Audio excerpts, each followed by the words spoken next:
وداعيا إلى الله بإذنه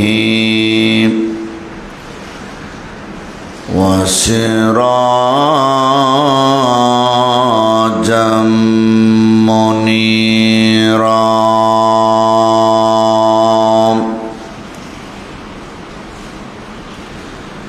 أما بعد فقد قال الله تعالى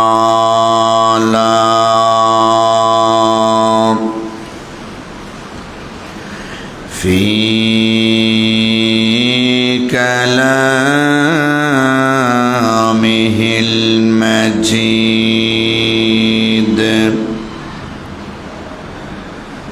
وفي فرقانه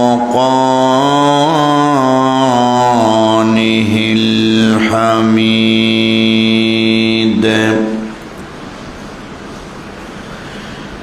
أعوذ بالله من الشيطان الرجيم. بسم الله الرحمن الرحيم.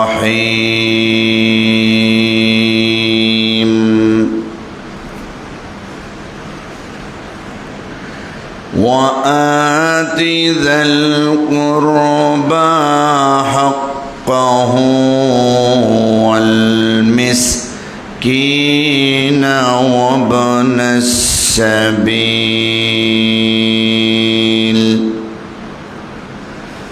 ولا تبذر تبذيرا.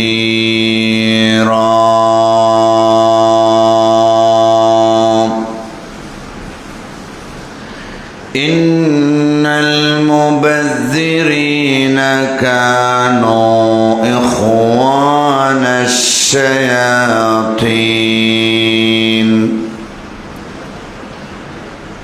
وكان الشيطان لربه كفورا.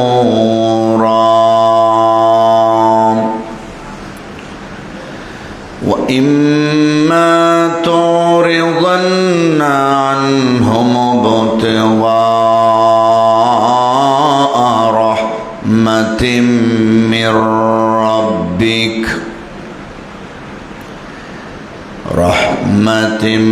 من ربك ترجوها فقل لهم قولا ميسورا.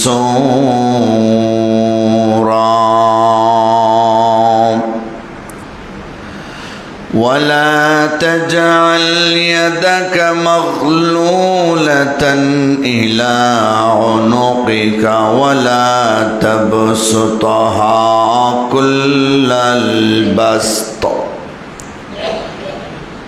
فتقعد ملوما محسورا.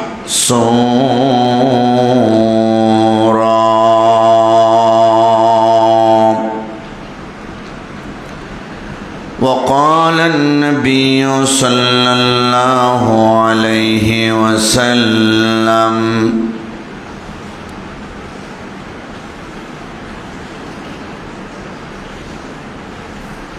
إن الله خلق الملائكة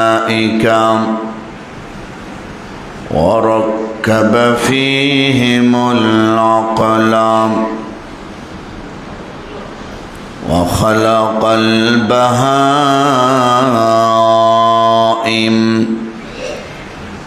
وركب فيها الشهوات وخلق بني آدم وركب فيهم العقل والشهوات فمن غلب عقله على شهوته فهو أعلى من الملائكة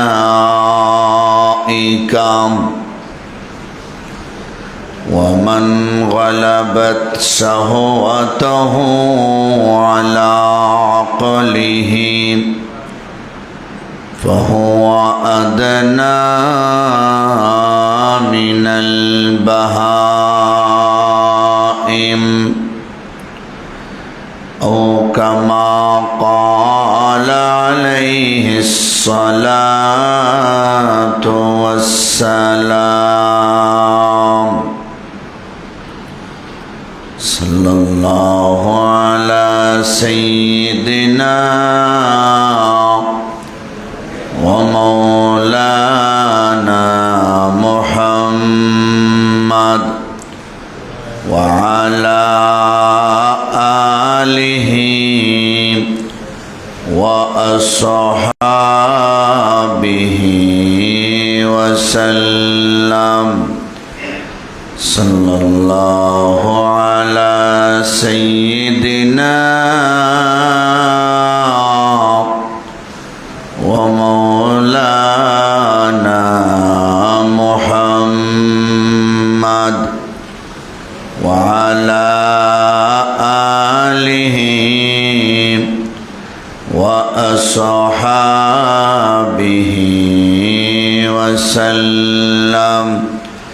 وسلم تسليما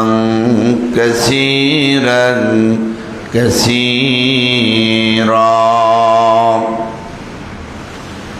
بارك الله لنا ولكم في القرآن العظيم ونفعنا وإياكم بالآيات والذكر الحكيم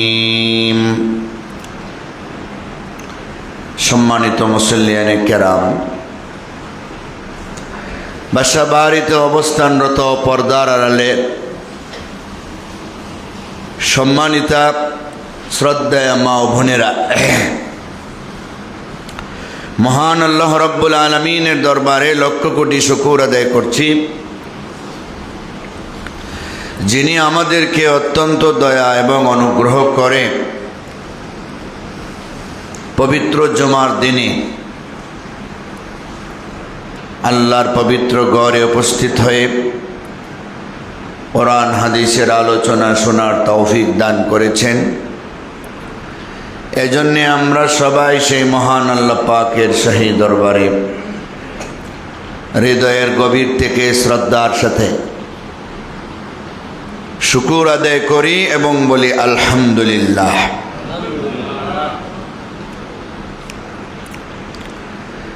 আমরা আজ পবিত্র কোরআন শরীফের সূরা বনী ইসরাইলের 26 নম্বর আয়াত থেকে কয়েকটি আয়াতের তাফসির শুনব ইনশাআল্লাহ।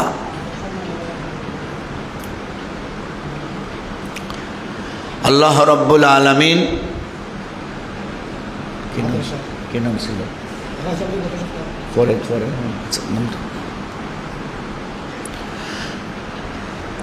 আল্লাহ রব্বুল আলামিন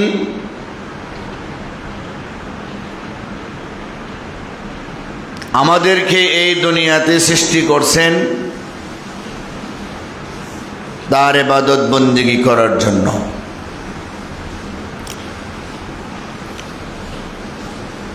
শয়তান আমাদের পিছনে আছে মরণ পর্যন্ত, কিভাবে আমাদেরকে ইবাদত থেকে দূরে রাখা যায়, কিভাবে ইবাদত থেকে গাফেল রাখা যায়, সেই চেষ্টা শয়তান সব সময় করে যাচ্ছে এবং করে যাবে।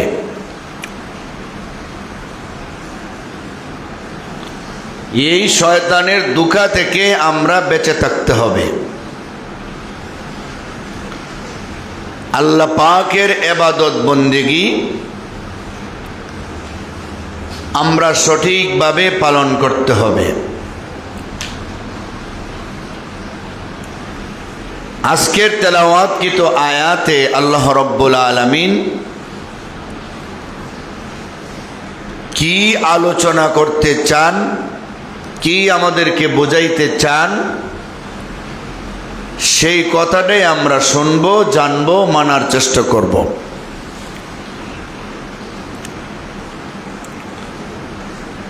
সূরা বনী ইসরাইলের 22 নম্বর আয়াত থেকে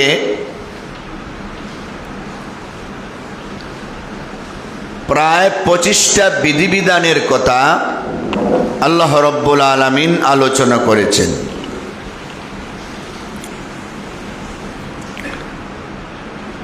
পঁচিশটা বিধিবিধান, কিছু আদেশ, কিছু নিষেধ, অত্যন্ত গুরুত্বপূর্ণ। ইতিপূর্বে আমরা তার অনেকগুলি শুনেছি। আল্লাহ পাকের একটা নির্দেশ ছিল, লা তাজাল মা'আল্লাহি ইলাহান আখার ফাতাকুদা মাযমুমান মাখযুলা। তোমরা আল্লাহর সাথে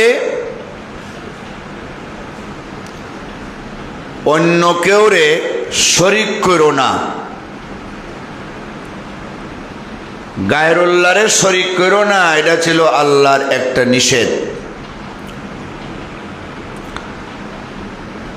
পিতামাতার ওয়াজ শুনতে গিয়ে আমরা শুনেছি আল্লাহ বলছেন, ওয়া কাযা রাব্বুকা আল্লা তা'বুদু ইল্লা ইয়্যাহ।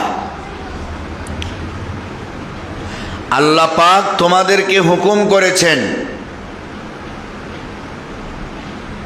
ওয়া কাযা রাব্বুকা, আল্লাহ আদেশ করেছেন। আল্লাহর কথা মানার জন্যই তো আল্লাহর আদেশ। আল্লাহ তা'বুদু ইল্লা ইয়্যা, একমাত্র আল্লাহর ইবাদত করো, এই কথাটা গেছে। 4 নম্বর বিধান গেছে, ওয়াবিল ওয়ালিদাইনি ইহসানা, তোমরা মা বাবার সাথে সৎ ব্যবহার করো। 5 নম্বর গেছে, ফালা তাকুল্লাহুমা উফ, মা বাবাকে তোমরা উফ শব্দ বলেও কষ্ট দিও না। 6 নম্বর গেছে, ওয়ালা তানহারহুমা, মা বাবাকে দমক দিয়ে কথা বলো না। 7 নম্বর গেছে, ওয়াকুল লাহুমা কাওলান কারীমা, তাদের সাথে সৎ ব্যবহার করো, ভালো ব্যবহার করো, সম্মানসূচক কথা বলো। 8 নম্বর গেছে, ওয়াখফিদ লাহুমা জানাহাজ যুল্লি মিনার রাহমা, তাদের উপরে নম্রতার চাদর বিছায় যাও, দয়ার চাদর বিছায় দাও, নম্রতার সাথে তাদের সাথে ভালো ব্যবহার করো। যখন যা প্রয়োজন দয়ার সাথে দয়া দেখিয়ে এগুলি পূরণ করো, মর্মার্থ। 9 নম্বর, তাদের জন্য দোয়া করো, ওয়াকুর রব্বির হামহুমা কামা রব্বায়ানি সগীরা, আল্লাহর কাছে বলো যে আল্লাহ, তারা ছোটবেলায় আমাদের প্রতি যে রূপ দয়া করেছিলেন তাদের প্রতি তুমি সেই রূপ দয়া করো। সুবহানাল্লাহ বলেন। এই ছিল 9টা গুরুত্বপূর্ণ বিধিনিষেধ আল্লাহর, 9টা গুরুত্বপূর্ণ বিধিনিষেধ। 25টার মধ্যে 9টা গেল, আজকে বাকিগুলি যতটুকু বলা যায়। আল্লাহ তাআলা বলেন, ওয়া আতিজাল কুরবা হাক্কাহ ওয়াল মিসকিনা ওয়াবনাস সাবিল ওয়ালা তুবাযযির তাবযীরা,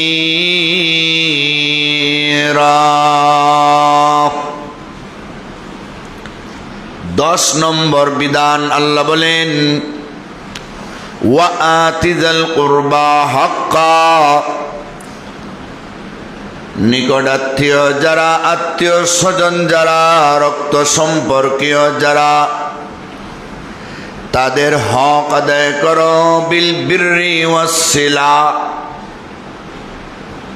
ভালো ব্যবহার করে তাদের যা প্রয়োজন, তোমার যা দেওয়ার দরকার, যতটুকু দেওয়া প্রয়োজন এগুলি দিয়ে আত্মীয় স্বজনের সাথে ভালো ব্যবহার করে তৌফিক অনুযায়ী তাদের প্রয়োজন মিটিয়ে তাদের হক আদায় করার কথা আল্লাহ নির্দেশ দিয়েছেন। আত্মীয় স্বজন ছাড়া কোনো মানুষ নাই, সবারই কেউ না কেউ আত্মীয় আছে। মা বাবা তো সবচেয়ে বড় আপন, সন্তান সন্ততি বিবি বাচ্চা তো আছেই, তাছাড়া চাচা মামা খালা ফুফু, এদের সাথে আরো সম্পৃক্ত চাচাতো ভাই, খালাতো ভাই, ফুফাতো ভাই, মামাতো ভাই এবং বোনেরা যারা আছে, তাদের নিচে আরো যারা আছে শ্বশুর বাড়ির আত্মীয় থাকতে পারে।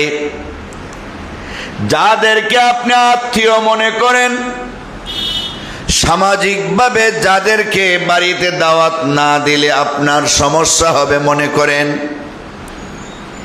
এই জাতীয় সবার সাথে হক আদায় করে চলার জন্য আল্লাহ নির্দেশ দিয়েছেন। সুবহানাল্লাহ, নির্দেশ দিয়েছেন আল্লাহ পাক।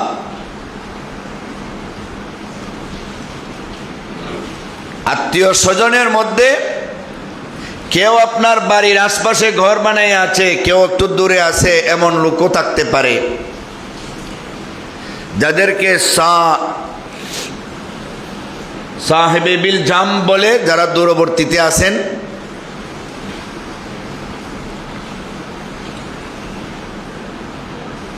আর যারা আরো কাছে আত্মীয় আছেন, বাড়িও কাছে। সূরা নিসার 36 নম্বর আয়াতে তার বিধান আল্লাহ তাআলা বলছেন ওয়াবুদুল্লাহা ওয়ালা তুশরিকু বিহি শাইআ ওয়া বিল ওয়ালিদাইনি ইহসানা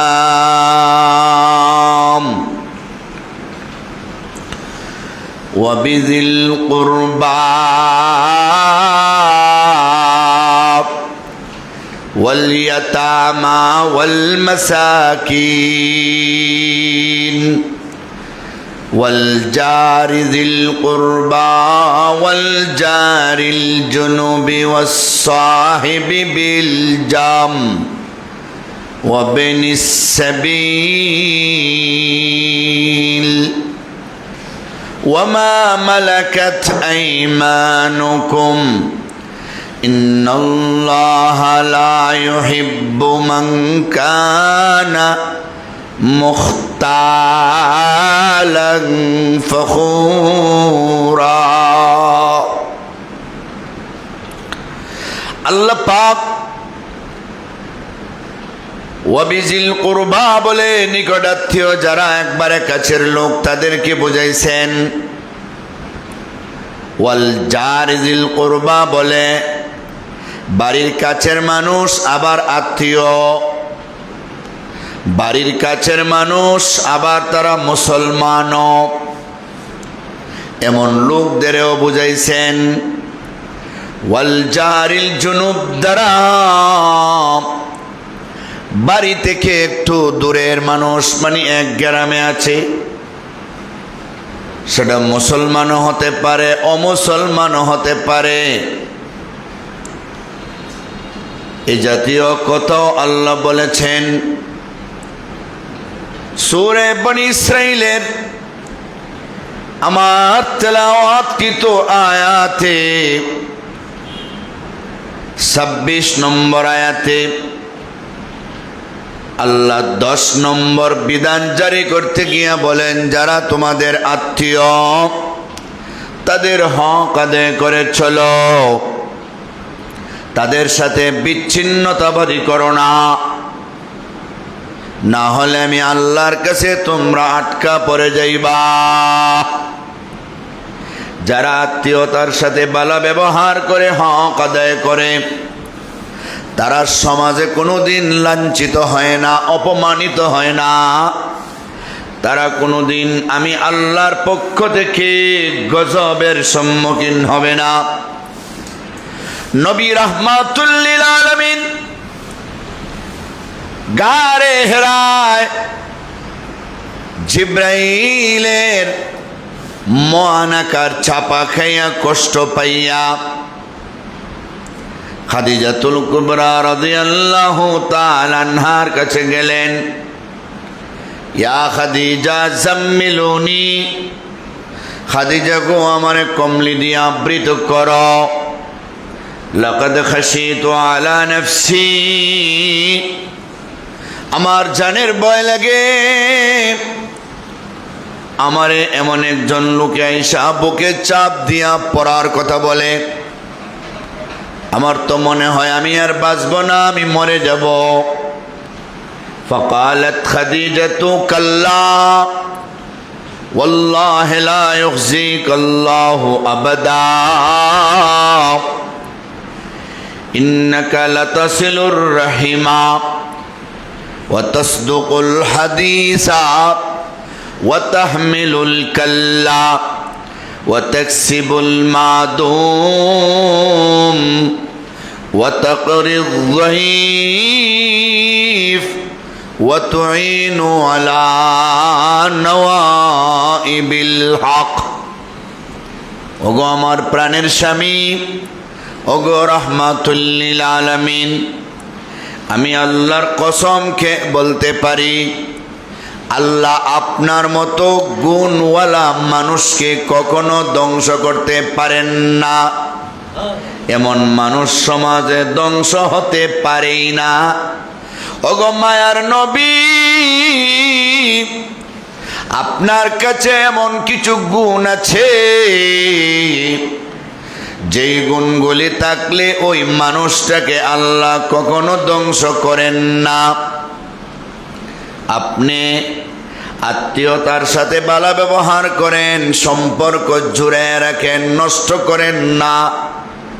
কোন জায়গায় আপনার কোন আত্মীয় আছে আপনি খবর রাখেন।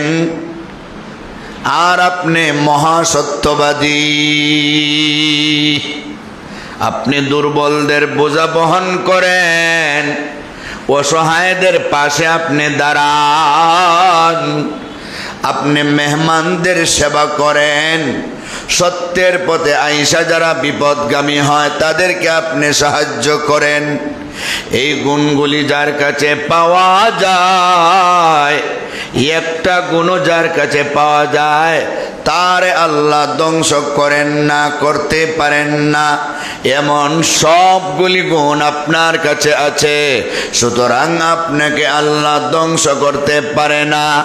আল্লাহ বলেন ওয়া আতিযাল কুরবা হাক্কা, ও আমার বান্দার বান্দি, কথাটা তো আল্লাহ রাহমাতুল লিল আলামিনকে লক্ষ্য করে বলেছেন, কিন্তু কিয়ামত পর্যন্ত যত মানুষের আত্মীয় আছে সবার প্রতি আল্লাহর হুকুম থাকবে, তোমরা তোমাদের আত্মীয়দের হক আদায় করো, তাদের সাথে ভালো ব্যবহারের মাধ্যমে তাদের কোনো কিছু প্রয়োজন থাকলে, তোমার কাছে সেই জিনিসটা থাকলে তা পূরণ করার মাধ্যমে তাহলে দুনিয়া তো সম্মানিত হইবা, পরকালেও সম্মানিত হইবা। দুনিয়া তো লাঞ্ছনার হাত থেকে মুক্তি পাইবা, পরকালেও বেইজ্জতির হাত থেকে আমি আল্লাহর কাছে মুক্তি পাইয়া যাইবা। আল্লাহ তাআলা কি সুন্দর করে বুঝেছেন। 25টা বিধানের মধ্যে 10 নম্বর বিধান। 25টা বিধানের মধ্যে কত নম্বর বিধান? 10 নম্বর বিধান। 25টা বিধানের মধ্যে 10 নম্বর। 11 নম্বর বিধান ওয়াল মিসকিন, যারা মিসকিন, যাদের কিচ্ছু নাই, তাদের হক আদায় করো, তাদের কিছু চাইলে দাও, দান করো, তাদের কিছু চাহিদা পূরণ করো। গরিব, মিসকিন, এতিম, অসহায় সমাজে আছে। অনেকের কাছে তারা চাইলে চাওয়ার কারণে ধনী ব্যক্তিরা বেজার হয়। আরে ধনীদের ধনের মধ্যে তো এতিম, অসহায়, মিসকিন যারা, গরিব যারা, তাদের হক আছে। হক আদায় করার কথা নাইলে কিন্তু আল্লাহ বলতেন না। হক আছে বলেই আদায় করার কথা বলছেন। তাদের হক আদায় করো। আপনার সব সম্পদ দিয়ে আদায় করতে হবে এমনটা তো আল্লাহ বলেন নাই। আপনি তারে সব সময় খাওয়াইতে হবে, পালতে হবে, এটা তো বলেন নাই। মাঝে মাঝে তারে দেখাশোনা করো, তার প্রয়োজন মিটাও, তার সাথে ভালো ব্যবহার করো। থাকলে তো দিবা, না থাকলে ইনশাআল্লাহ বলে একটা ওয়াদা করো, আমার কাছে আসলে, টাকা পয়সা আসলে আমি তোমারে দেব। আশ্বাস দাও, সেজন্য তোমার আশায় থাকে। সুবহানাল্লাহ। মিসকিন বানাইতে পারেন যিনি, ধনী বানাইতে পারেন তিনি। আজকে যারে আল্লাহ পাক ধনী বানাইছেন, কালকে তারে মিসকিন বানাইতে কোনো আল্লাহ পাকের কষ্ট হবে না। আল্লাহ পাক মুহূর্তের ভিতরে সব করতে পারেন। ওয়াবনাস সাবিল,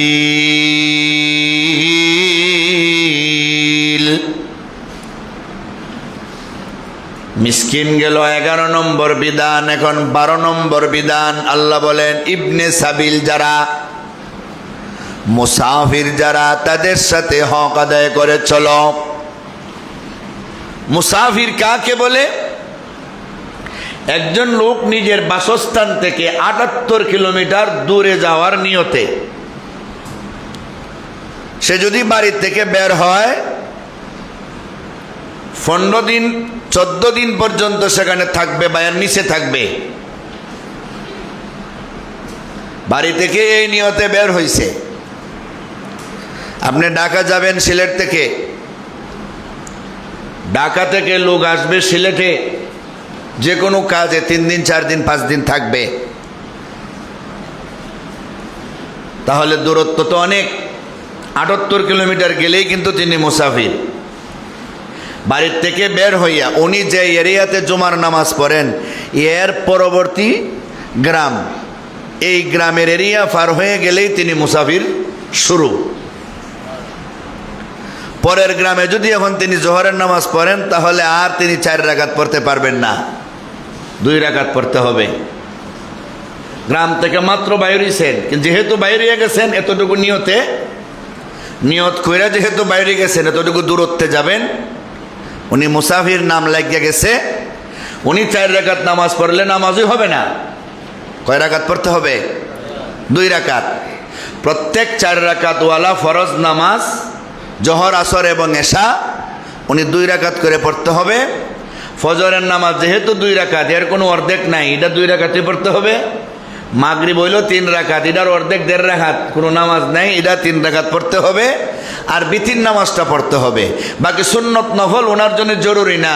যদি মনে করে আমার সময় আছে, এমনি বসে থাকতাম, তে পড়লে পড়বে, না পড়লে কোনো গুনাহ নাই। সুবহানাল্লাহ বলেন। এই হলো মুসাফির।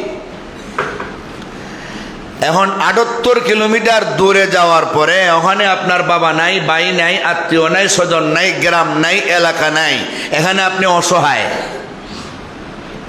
আপনার বাড়ির পাশে যদি ওই এলাকার কেউ আসে, সেও অসহায়। বুঝেননি? সেও কি অসহায়, মুসাফির, ঘুরতে আসছে যে কোনো কারণে। আবার যারা 14 দিনের উপরে থাকতেছেন, এরা আর মুসাফির নাই, এরা এখানেও মুকিম, বাড়িতে গেলেও মুকিম। বুঝেন? যেমন সিলেটে অন্যান্য ডিস্ট্রিক্টের যে ভাইরা থাকেন, আপনারা যারা দীর্ঘদিন ধরে থাকেন, আপনারা কিন্তু আর মুসাফির না।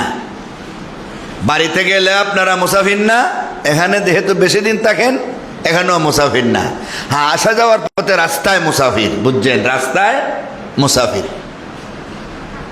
যদি দূরত্বটা 78 কিলোমিটার বা তার চেয়ে বেশি হয়। এখন একটা লোক 2-3 দিনের জন্য আসলো এলাকাতে বেড়াইতে, এই লোকের তো এখানে কোনো আত্মীয় স্বজন নাই। দেখেন আল্লাহ তারে কতটুকু গুরুত্ব দিছেন, তার প্রতি আল্লাহর কতটুকু মায়া, তার সাথে ভালো ব্যবহার করার জন্য এলাকার মানুষের প্রতি আল্লাহর নির্দেশ। সুবহানাল্লাহ বলেন। ওয়াবনাস সাবিল, যারা তাদের হক আদায় করো। উনি কোথায় যাবে, আপনার কাছে রাস্তা বলছে অমুকখানে যাব, আপনি পারলে সময় থাকলে তারে ওই জায়গা পর্যন্ত পৌঁছায় দেন, না হইলে ওই রাস্তায় উঠে দেন।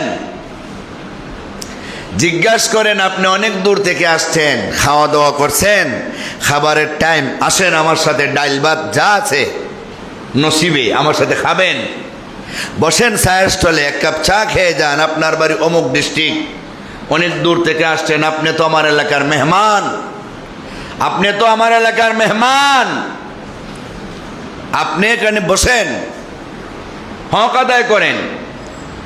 তার যদি বাড়ি থেকে যে আসছে, এখন বাড়িতে যাইবার মতো যদি গাড়ি ভাড়াটা না থাকে, গাড়ি ভাড়াটা যদি না থাকে, আপনি এখানে হেল্প করতে পারেন, নিজে যা পারেন দিতে পারেন, অন্যরে আরো লাগাইতে পারেন। এটা হইল ইবনে সাবিল, মুসাফিরের হক আদায় করা। সুবহানাল্লাহ বলেন। এটা আল্লাহ পাকের 12 নম্বর নির্দেশ। কত নম্বর নির্দেশ? আল্লাহ পাকের 12 নম্বর নির্দেশ, মুসাফিরের হক আদায় করো। ওয়ালা তুবাযজির তাবযীরা। আল্লাহ পাকের 13 নম্বর একটা নিষেধ হলো, মাঝে মাঝে নির্দেশ দেন, মাঝে মাঝে নিষেধ করেন, তোমরা অপচয়কারী হইও না, অপচয়কারী হইও না, তোমরা অপচয় করো না। অপচয় 2 ভাগে বিভক্ত। অপচয় কয় ভাগে বিভক্ত? 2 ভাগে বিভক্ত। অপচয় একটা বৈধ কাজে অপচয় করা, আর একটা অবৈধ কাজে অপচয় করা। অপচয় হলো প্রয়োজনের অতিরিক্ত কিছু খরচ করা। আপনার মেয়ে বিয়া দিবেন, 2 লাখ টাকায় কাজ সম্পন্ন হচ্ছে, এই জায়গায় আপনি এক্সট্রা কিছু কাজ এমন করলেন, আরো 50,000 1 লাখ অতিরিক্ত লাগাইলেন, এটা অপচয় করলেন। বিবাহ একটা বৈধ জিনিস, এটার মধ্যে আপনি অপচয় করলেন।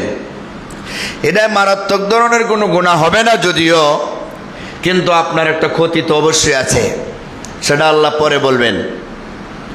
একটা ক্ষতি অবশ্যই আছে। আরেকটা হলো অবৈধ কাজে অপচয় খরচ করা, হারাম কাজে, অবৈধ কাজে, অন্যায় কাজে অতিরিক্ত খরচ করা, বিলাসিতা দেখানোর জন্য অতিরিক্ত খরচ করা।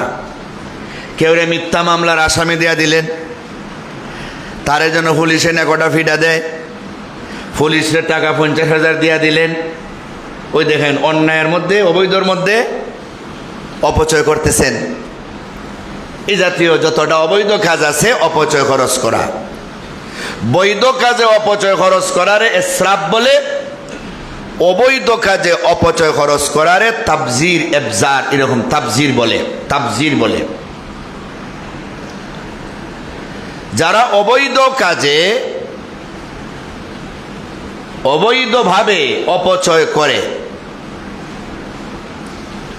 সেটা টাকা পয়সাও হতে পারে, অন্য কিছু হতে পারে, সময়ও হতে পারে।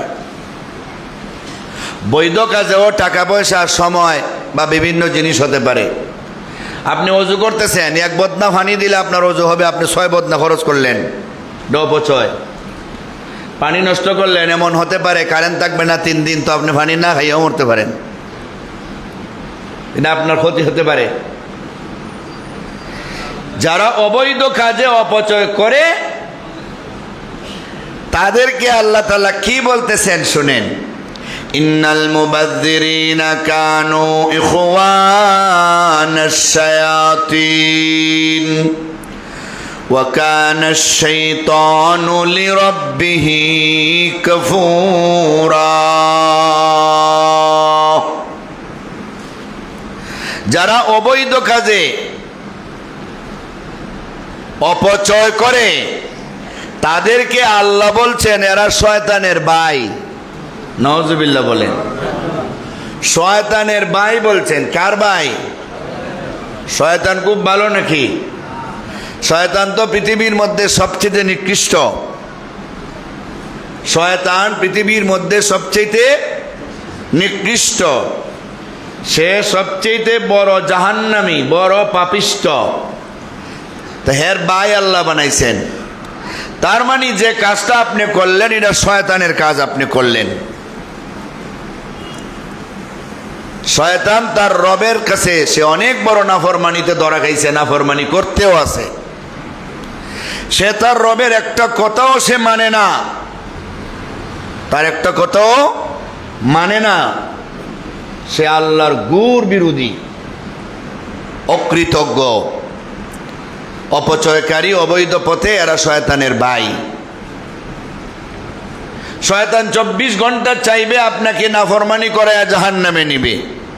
আপনি আপনার বিবেক দিয়া, বুদ্ধি দিয়া, কোরআন হাদিসের কথা জান্না বুঝা আপনি জাহান্নামের পথ থেকে বাঁচার চেষ্টা করতে হবে। কথা বলেন ঠিক কিনা?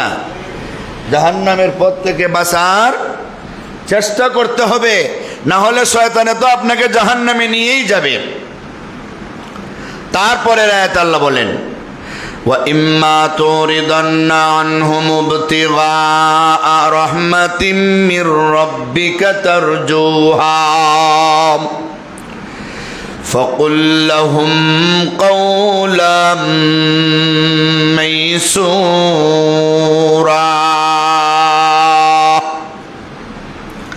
আল্লাহ বলেন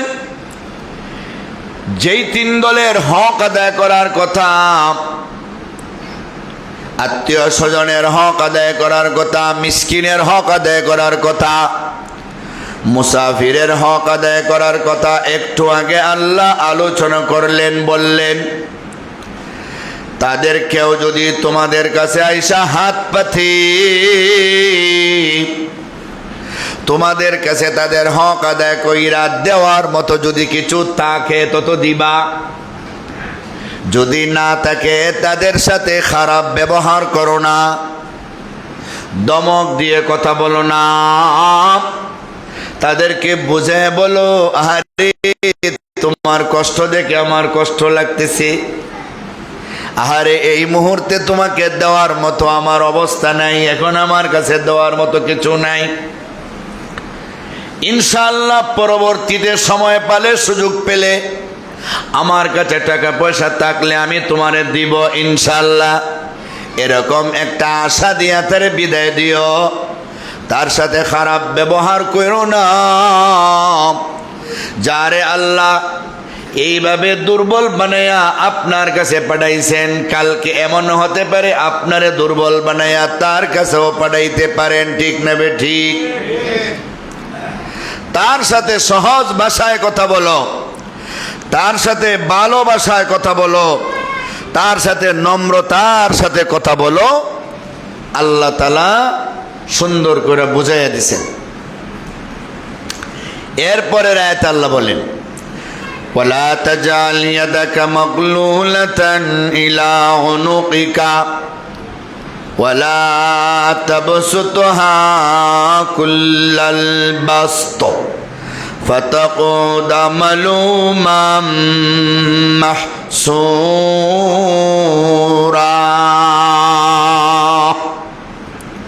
আল্লাহ বলেন দুইটা জিনিস আল্লাহ আমাদের খুব সুন্দর করে বুঝাইতেছেন। দেখেন, কৃপণতা করার জন্য হাত গুটাইয়া, গর্দানের মধ্যে হাত বান্ধা কৃপণতা কইরা বইয়া থাকো না একবারে, এটা আল্লাহ নিষেধ করছেন।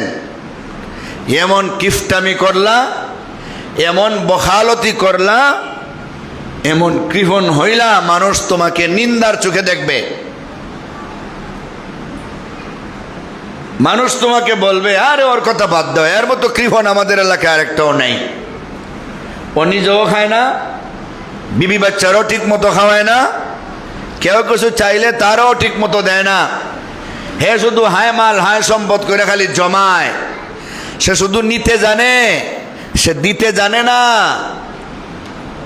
বদনাম চড়ে যাবে, মানুষ আপনাকে নিন্দার চোখে দেখবে, সমাজে আপনি কোনো মূল্যই পাবেন না। আল্লাহ বলতেছেন সমাজে আপনি কোনো মূল্যই পাবেন না, আপনি মালুমা হবেন, মালুমা, নিন্দাযোগ্য হবেন, মালামতের যোগ্য হবেন। এরপরে আল্লাহ বলেন ওয়ালা তাবসুতহা কুল্লাল বাসত, একবারে অফবে কইরা একবারে দুই হাতে টাকা পয়সারে দুমসে উড়াইও না। দুটা কথাই বলছেন, যেখানে মনে চায় টাকা পয়সা রুজি করতেছো মনে কইরা যে আমি মাসে 1 লাখ টাকা কামাই, উড়াইলাই পরের মাসে তো আবার পাইবই, দুমসে হালালে হারামে টাকা উড়াইও না। উড়াইলে কি হবে? ফাতাকুদা মাহসুরা, আগেরটাই হবে ফাতাকুদা মালুমা, পরেরটাই হবে ফাতাকুদা মাহসুরা। তুমি নিঃস্ব হয়ে যাবে, নিঃস্ব। তোমার এক সময় হবে 1 লক্ষ টাকার দরকার, কিন্তু এখন তোমার কাছে টাকা নাই। এমন অভ্যাস করছো বেশি খরচ কইরা, হঠাৎ করে তোমার আয়ের পথ বন্ধ হয়ে গেছে, ব্যয়ের পথ অনেকগুলি সামনে, তুমি এখন নিঃস্ব। ফকিরের মতো মানুষের কাছে হাত পাতা ছাড়া তোমার উপায় নেই। 1 লক্ষ টাকা পাইয়া যদি 50,000 খরচ করতা, আর 50,000 হালালভাবে সুন্দর করে জমায়া রাখতা, তাহলে এক সময় বিপদে পড়লে নিঃস্ব হওয়ার কোনো সুযোগ ছিল না। আল্লাহ বলতেছেন এমনভাবে অপচয় করো না যেখানে শেষ পর্যন্ত বিপদে পড়া মাথা তাফাইয়া কাটতে হবে, নিঃস্ব হয়ে যাবে। আবার এমনভাবে হাত গুটাইয়া বহিল কৃপণ হয়েও না, মানুষ তোমাকে নিন্দার চোখে দেখবে। দুইটার মাঝামাঝিতে থাকো, না কৃপণ না অপচয়কারী। সুবহানাল্লাহ বলেন। খুব সুন্দর ওয়াজ করছেন কিন্তু আল্লাহ তাআলা। দুইটার মাঝামাঝি, খায়রুল উমুরে আওসাতুহা, দুইটার মাঝামাঝিতে থাকো, দুইটার মাঝামাঝিতে থাকো। এরপরের আয়াতে আল্লাহ বলেন ইন্না রাব্বাকা ইয়াবসুতুর রিজকা লিমান ইয়াশাউ ওয়া ইয়াকদির ইন্নাহু কানা বিইবাদিহি খাবীরাম বাসীরা।